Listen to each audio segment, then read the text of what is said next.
So in this video, we will be finding the mean and the standard deviation off of a given scenario, and we will be modifying this scenario, and then we will be finding the mean and standard deviation again off this modified scenario.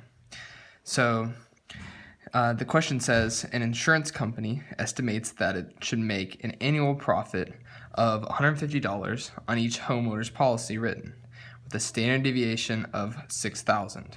So what reasons may contribute to such a large standard deviation? Because the mean is 150 and the standard deviation is 6,000.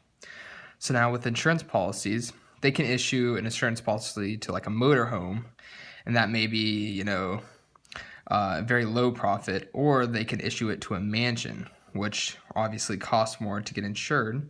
So that would be a very great distance in cost, which would make the standard deviation change dramatically.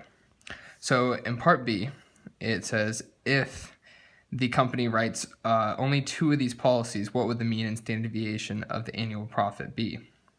So now with the mean profit, when we're finding the mean, it's pretty simple. All we do is add 150, 150 to get our 300. Because there's 2 policies, just add up the profits. So now with the standard deviation though, you can't straight up add standard deviation 6,000 plus 6,000. You just can't, you won't get the right answer. So here, what you have to do is kind of take a loophole. You have to convert these 2 to variances first. So to do that, you have to square both 6,000s because you have 2 of them. So you square them to make them into variances, and then you add them together, and then you square root them back down to make them standard deviations. So that's where we have our square, add, square root. So now you do this process, and you end up getting 8,485.28 for your mean standard deviation.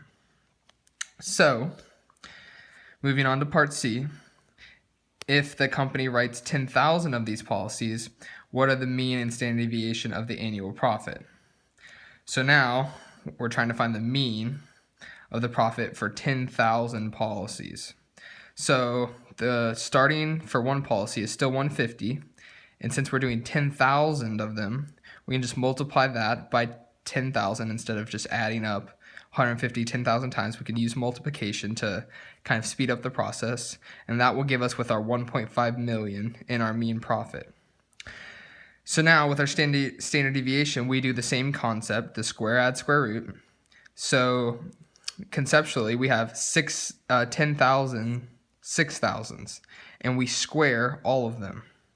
So we square all of them, and then adding them, so now we squared all of them. Now to add them together, we can simplify that down like we did in the profit, the mean profit, and we can just multiply by 10,000. So that's our adding. And then once we get that, which is going to be a really big number, we square root it back down to its original standard deviation. So we squared it to get our variance, added it.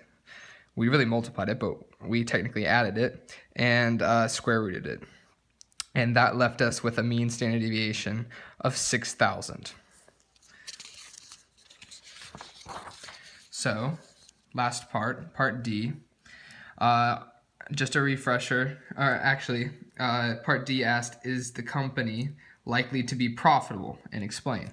So, the mean profit is 1.5 million that we just found, and the standard deviation of 600,000. So now, our break-even point for where we make profit is obviously 0. That's where you make profit or you don't. And so the mean is 1.5 million, and the standard deviation is 600,000. So the break-even point, so to get, if we did get 0, is 2.5 standard deviations away from the mean. So it's 2.5, 600,000. So here's the math here. 2.5 times 600,000 is 1.5 million.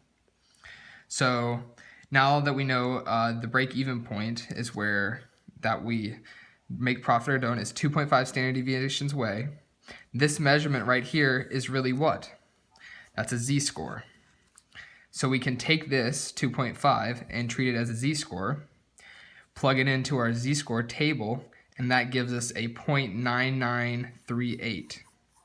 So in context, what that means is there's a 99.38% chance that the business will be profitable. Now, I don't know about you, but for me, that's a really, really good chance for a business to be profitable. So we will say, yes, the business is likely to be profitable.